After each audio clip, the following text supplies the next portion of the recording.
اگر آپ رمضان المبارک کے آنے سے پہلے ایک کام کرنے میں کامیاب ہو جاتے ہیں تو انشاءاللہ عزوجل یہ رمضان واقعی آپ کی شخصیت پر گہرا اثر چھوڑے گا اور آپ رمضان کی برکتوں سے مزید مالا مال ہو جائیں گے۔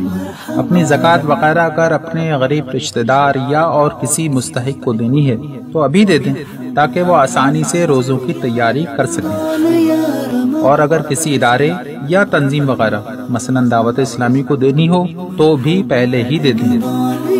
اگر کسی سے ناراضی ہے تو آج ہی سلو کر لیں، اس بات کو چھوڑ دیں کہ غلطی کس کی تھی، بلکہ یہ تو دیکھیں کہ رمضان سے پہلے آپ ایک بہت بڑا بوجھ اپنے دماغ سے اتارنے میں کامیاب ہو جائیں گے۔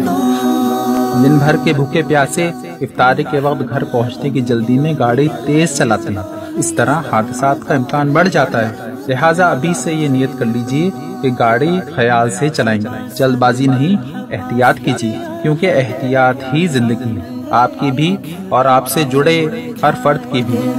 پورے مہینے کا راشن، دیگر ضروریات اور عید وغیرہ کی تیاری بھی پہلے ہی کر لیجیے۔ رمضان مبارک میں بھی بازار بے پردہ عورتوں سے بھرے ہوتے ہیں، روزے کی روحانیت پانے کے لیے رمضان مبارک بس عبادت ہی میں گزاریں۔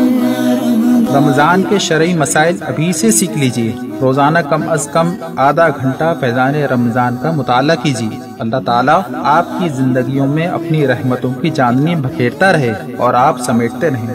جاتے جاتے ایک بار پھر کہتا ہوں کہ جن سے ناراض ہیں ان سے سلو ضرور کر لیجیے، اور ہاں چینل بھی صرف مدنی چینل ہی دیکھنا ہے۔